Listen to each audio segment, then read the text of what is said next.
खामोश मोहब्बत शहर के किनारे एक पुरानी टूटी फूटी हवेली थी।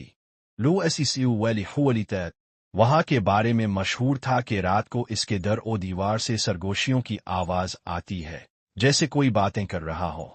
कोई करीब जाने की हिम्मत नहीं करता था। अली एक हसास और खामोश मिजाज लड़का था जो हाल ही में इस इलाके में आया था। इसका दिल किताबों और तन्हाई में लगता था।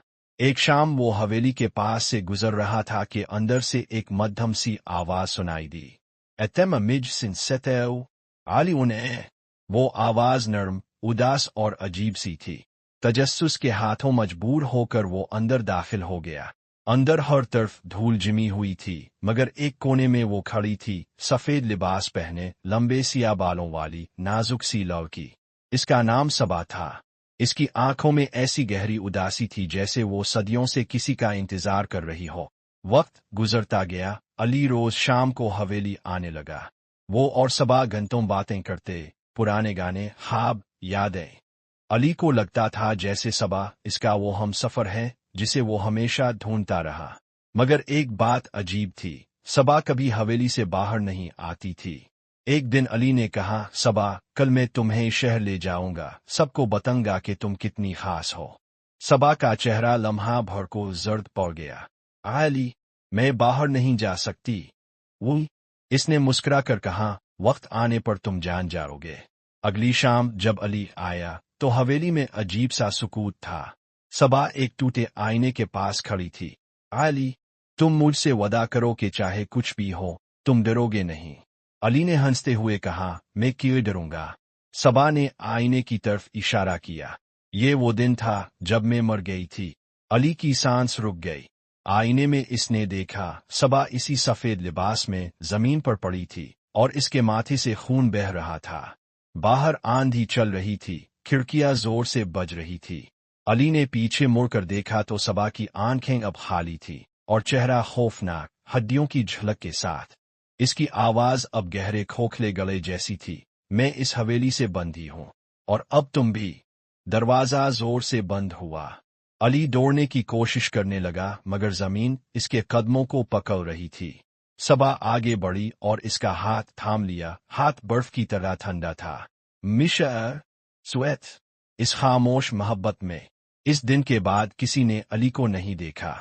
लोगों का कहना था कि अब शाम के वक्त हवेली से दो आवाजें आती हैं, एक लड़की की और एक लड़के की, जो सरगोशियों में एक दूसरे को हमेशा कहते रहते हैं। वक्त गुजरता गया। सायों वाली हवेली अब और भी ज्यादा खौफनाक मशहूर हो गई। लोग कहते थे कि रात के सन्नाटे में दो सरगोशियां एक साथ सुनाई देती है, कभी कह कहा, कभी गुनगुनाहट और कभी उदास दुआएं, मगर कोई करीब जाने की हिम्मत ना करता। मगर शहर में एक और किरदार आ गया, एक नौजवान लड़की, नायाब। वो पुरानी इमारतों और भोली कहानियों की तहकीक करती थी। नायाब ने सायों वाली हवेली के बारे में बहुत कुछ सुना था और वो जानना चाहती थी कि ये सब हकीकत है या महज कहानियां।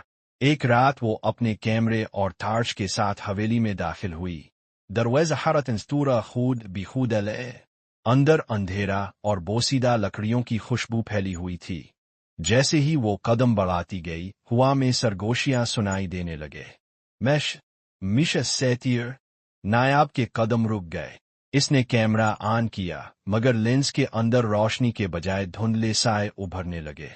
अचानक इसके सामने अली और सबा नमूदार हुए। सफेद लिबास में सबा और इसके साथ अली, दोनों की आंखें बेहद खाली मगर चेहरों पर मुस्कुराहट थी। तुम कौन हो? नायाब की आवाज कांप गई। सबा ने धीरे से कहा, मैं सदियों से इस हवेली में कैद हूं, और अली ने मेरा साथ देने के लिए अपनी रूह भी यही छोड़ दी। तुम यहाँ क्यों आई हो? नायाब ने हिम्मत करके जवाब दिया, मैं सच जानना चाहती हूँ, क्या ये सब अफसाना है हकीकत? अली भी। इसके कदमों की चाप जमीन पर गूंजी नहीं, सिर्फ सर्द हुआ का झोंका महसूस हुआ।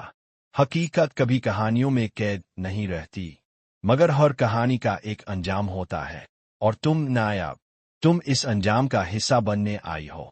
नेब मुर दरवाज़ खुद बिखौड बैंड हुए। टार्च की रोशनी टिमटिमाने लगी। अचानक टूटे आईने में रोशनी पड़ी और इसमें अली, सबा और अब नायाब की परछाई भी थी। मुरवरी हैमंत नायाब के एक्स में आंखें सिया और खाली थी, जैसे वो भी किसी और दुनिया में कदम रख चुकी हो।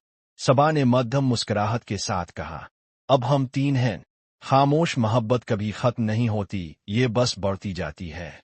अचानक पूरा कमरा गूंज उठा, जैसे कई आवाजें एक साथ सरगोशी कर रही हो। मैश मैश मैश। इस रात के बाद लोग कहते हैं कि अब हवेली में तीन आवाजें सुनाई देती हैं, एक लड़की, एक लड़का और एक नई नर्म मगर लरसती हुई आवाज, जो कभी मदद मांगती है और कभी सिर्फ हंसती रहती है।